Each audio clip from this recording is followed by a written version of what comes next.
तुम्हारा जन्म से मैं थारी होली। अरे राम जी, कमर घुटने सब टूट गए, थक गए भाई, थक गए। बुआ जी, उपवास के बाद अब सब लोग कुछ खाएंगे, आप भी खाएंगी ना? क्यों छोरी, मैं क्यों ना खाऊंगी? बस मैं वही बोल रही हूँ कि आप बुजुर्ग हैं तो आपकी इजाजत के बिना खाने का बंदोबस्त थोड़ी करूंगी। हाँ तो जा ना, जल्दी से जाके बंदोबस्त कर। भूख लगी है मरने, सवेरे से एक दाना अन्न का नहीं खाया। अब तो चांद भी निकल गया, अब किसका इंतजार हो रहा है? जी बुआ जी, मैं अभी खाना लेकर आती हूँ। अरे सुनो, तुमने भी उपवास ठीक से खोला नहीं है, तुम भी कुछ अच्छे से खा लो, ठीक है? वाह, अपनी सौतन पे बड़ा प्यार लुटा रही है। ये मेरी सौतन कैसे हुई? जो इस घर की बहू नहीं है उसकी कोई सौतन कैसे होगी बुआ जी? आज बहू नहीं हूँ, लेकिन किसी जमाने में थी, और यहाँ हर कोई जानता है कि मेरा परिचय क्या है। तुम कौन हो उसकी? तुझे क्यों बताऊं? बड़ी दीदी दिन भर घर में करते क्या हैं? काम कितना है इस घर में? वैसे भी इसे तो अब तक राजेश का प्रेम मिल रहा था, तो घर का सारा काम मैं ही करती थी। अगर मुझे काम करना ही होगा तो कहीं और करूंगी ना। वैसे मुझे इस घर में घर संभालने के लिए नहीं लाया गया था, लेकिन मुझे राजेश बोल रहा था कि तुम यहाँ पहले से हो, मेरा ख्याल रखने के लिए। क्या क्या बकवास कर रही हो? हाँ, अरे बस बस करो, आज पूजा का दिन है, बहुत बड़ा दिन है, अब लड़ाई झगड़ा को नहीं करना। वैसे मैं सोचू हूँ कि राजेश ने थारे में क्या देखा जो तुझे उठा कर ले आया। न रूप है न गुण है, बस इतना ही है कि थोड़ा बहुत खाना बनाना जानती है। और क्या करती है? कहीं बोली? नहीं, आप ही ने कहा ना, ना रूप है ना गुण। सुंदरता ना बुआ जी देखने वालों की नजरों में होती है, और सबका दुनिया को देखने का नजरिया अलग अलग होता है। और गुण का क्या क्या करती है? और ऐसी क्या उम्मीद लगा रखी थी आपने इनसे? आपके भतीजे में ऐसी कौन सी खूबियां है जो उसे गुणी पत्नी मिले? अरे बाप रे, या छोरी तो कुछ अलग ही किस्म की है, इसकी भी जबान कैंची जैसी चाले है। सुन ले छोरी, इस घर में ऊंची आवाज में नहीं बोलना, राजेश को पता लग गया ना तो। आप मेरे सामने किसी की बेइज्जती करेंगी तो मैं जवाब दूंगी। और आप बुआ जी हैं, अपने भतीजे के घर आई हैं, मेहमान हैं आप, और वो जो कभी उसकी पत्नी हुआ करती थी, वो आपकी सेवा करिए, आपको खाना परोस रही है। आपको उनकी बेइज्जती नहीं करनी चाहिए, समझना आपको पड़ेगा। अगर वो चाहे ना तो कुछ ना भी करे, क्योंकि वो इस घर की बहू नहीं है, लेकिन फिर भी करती है क्योंकि एक अच्छी इंसान है। आप उसकी अच्छाई का फायदा मत उठाइए। क्या क्या क्या क्या सुन रही है चांदनी, क्या बोल रही है ये? हाँ, सुना मैंने, पर क्या फायदा? चांद जैसा चेहरा देखकर जो इसे घर पे लाया है ना बुआ जी, आप उसे सुनाइए। राजेश की बुआ की बेइज्जती हुई है, पता नहीं उसे पता चलेगा तो क्या करेगा वो। घर की औरतों के बीच में बहुत सारी बातें होती है, ये सारी बातें घर के मर्द को बताना जरूरी है क्या? ओह, डर गई? बोलने दीजिए ना, मैंने कुछ गलत नहीं कहा। डरती नहीं हूं मैं राजेश से, मर्द नहीं है वो। मर्द कभी फरेब से लड़की को फंसाते नहीं है। मर्द तो छोड़ो, इंसान भी नहीं है वो। कहीं बोली तू? दुर्गा, दुर्गा चुप हो जाओ, तुम नहीं हो। जिंदगी में सिर्फ तुम्हें दुख और दर्द ही मिलेगा, अगर यही सब चलता रहा तो। नसीब में दुख और दर्द दोनों है, इसलिए मैं यहाँ।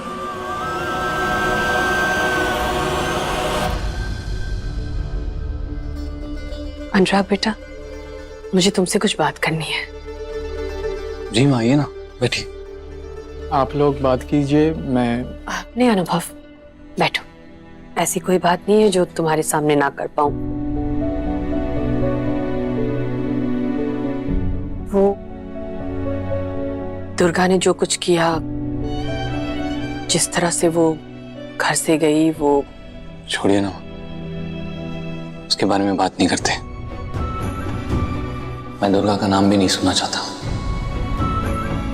मैं समझ सकती हूँ बेटा, पर अभी मुझे जो बात करनी है उसके बाद कभी उसका नाम लेने की जरूरत महसूस नहीं होगी। ऐसी क्या बात है बड़ी माँ?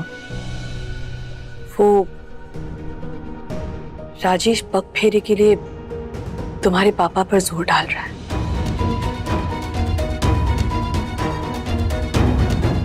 हाँ, शादी तो दुर्गा की मर्जी से ही हुई थी। उसका उस राजेश के साथ रिश्ता जो था, और राजेश ने शादी करके उसे इज्जत दी, तो अगर इसके बाद हम उसे हवेली में कभी ना बुलाए, एक बार भी नहीं, तो उसकी क्या इज्जत रह जाएगी, ऐसा उसका कहना है। और क्या दुर्गा सच में यहाँ आएगी माँ? तेरे पापा ने तो यही कहा है बेटा, और वो जो कहते हैं वही होता है। मैं चाहे जितनी भी कोशिश कर लूं, कुछ भी कह लूं, पर होगा कुछ नहीं। आ रही है वो, आने दो उसे। मैंने तो तय कर लिया है कि मैं अब बस और 1-2 दिन में दिल्ली चली जाऊंगी वापस, हमेशा के लिए। पहले मन नहीं था, पर अब लगता है कि यही सही है। आज आई थी वो मेरे पास आशीर्वाद लेने, देखा मैंने वो तेरे पास भी आई थी। मैंने अपने मन को समझा दिया है कि अब दुर्गा के साथ मेरा कोई रिश्ता नहीं है। सारे रिश्ते तोड़कर वो खुद जा चुकी है, अब और बचा ही क्या है? और अब इतना सब कुछ होने के बाद अगर वो तुम दोनों के पास आए ना, तो उससे बात मत करना। हमेशा वो अनुराग के पास ही आती थी, उसी के साथ रहती थी। अनुराग बेटा, अगर वो फिर से आए ना, तो मैं नहीं चाहती कि दुर्गा जैसी लड़की अब तेरे पास आए। नहीं आएगी वो पास में, नहीं आने दूंगा उसे पास में। और ढूंढेगी भी कैसे? बहुत दूर चला जाऊंगा मैं। अभी तक तो मैं चला भी गया होता, ये अनुभव की वजह से मैं यहाँ 2 दिन रुक गया।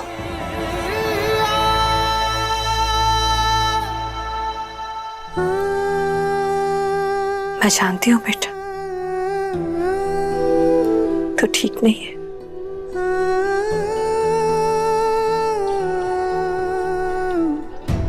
माँ हूं तेरी मैं, मेरी आंखों को धोखा नहीं दे सकता तू। माँ वो मुझे इतना दर्द हो रहा है, इतना दुख हो रहा है, तो कैसे ठीक रह सकता है? हमेशा उसे अपनी बेटी की तरह पाला था मैं, बस सब कुछ ठुकरा दिया। तो भी तो चाहता था कि वो आगे बढ़े, डॉक्टर बने, देश की सेवा करे। तेरे पापा भी यही चाहते थे। कितनी उम्मीदें थी उससे, उसे किसी की उम्मीदों से कोई फर्क नहीं पड़ा। मुझे बस एक चीज समझ में नहीं आ रही, ऐसी क्या कमी थी यहाँ पे कि उसे राजेश के साथ घर बसाना ज्यादा बेहतर लगा। अरे कई हुआ, घर के मर्दों को खाना नहीं मिलेगा कई? अटे बैठ के अपनी दावत लगा रही है। अरे बेटा, मैं भी तो यही पूछ रही थी, मुझे भी तारी फिक्र हो रही थी, तूने खाना खाया कि नहीं खाया। पर इन सबको देख, इन्हें तो तेरी कोई फिक्र ही नहीं है। मैं तो बूढ़ी बुजुर्ग हूँ, खाना न खाऊं तो मेरा माथा घूमने लगता है। पर इन सबको देख, ये तो जवान है, फिर भी खाना खाने को तैयार हो गई। और ये आज की आई हुई नई बींदनी, ये भी खाना खाने को तैयार हो गई। किसी को तेरी फिक्र ना है। बुआ जी, आज के दिन आपका भतीजा हमेशा से बाहर से खाना खाता है। देर से आया है क्योंकि खाकर आया है। चुप, क्या बात कर रही है? किसने कहा तुझसे मैं मार खा के आया हूं?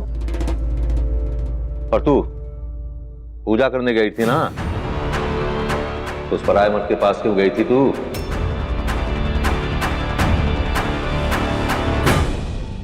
कौन पराया मर्द? बाल पकड़ के झंझोड़ दूंगा तब याद आएगा कौन पराया मर्द।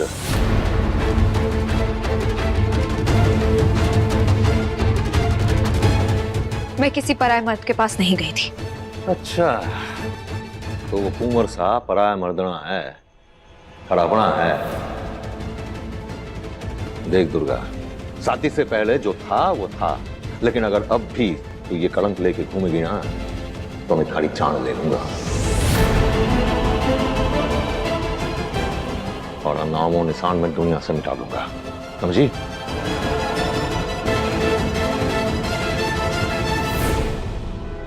कलंक देखने वालों की आंखों में था, हमारे बीच में ऐसा कभी कुछ नहीं था, ना शादी से पहले ना शादी के बाद।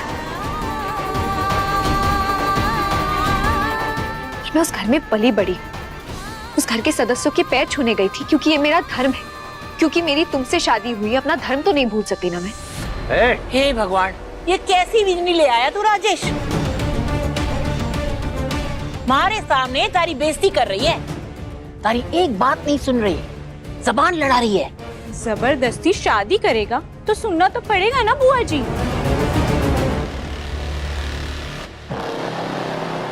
इसका शरीर यहाँ है लेकिन दिल तो कहीं और जाकर फंसा है, क्या ही करे।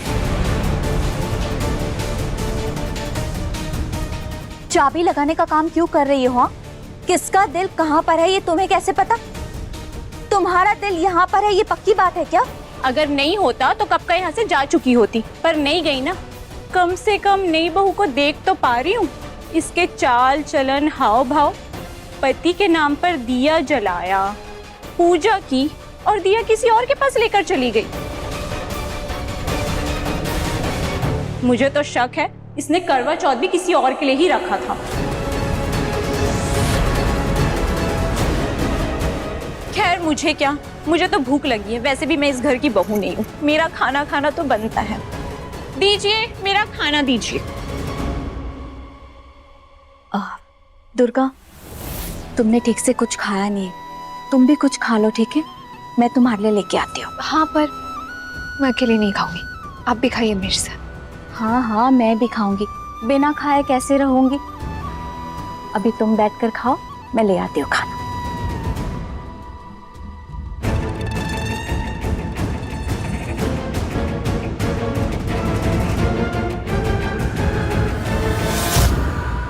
छोड़ो, जाने दो।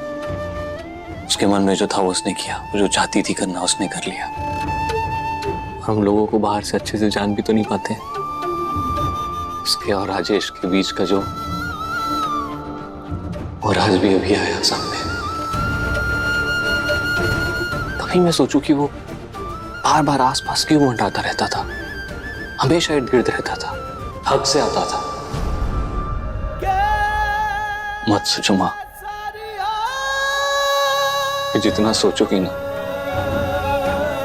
उतना ही उलझती जाओगी। चली गई है ना इस घर से, मर गई है हमारे लिए। हाय अनुराग, हाँ, मौत आने के तो बहुत से तरीके होते हैं। इस घर से तो जा ही चुकी है, मर ही गई है हमारे लिए। पर आपको कोई अफसोस नहीं होना चाहिए। आपने बहुत अच्छी परवरिश दी उसे, पढ़ाया लिखा, पाल पोस कर बड़ा किया। उसको ये जिंदगी स्वीकारनी थी तो उसमें आप क्या कर सकती हैं? Not your fault. मुझे एक और बात करनी थी तुझसे। तेरी दादी कह रही थी कि तू घर का बड़ा बेटा है और अब उनकी उम्र हो गई है तो संसार छोड़ने से पहले वो तेरा घर बसते हुए देखना चाहती है।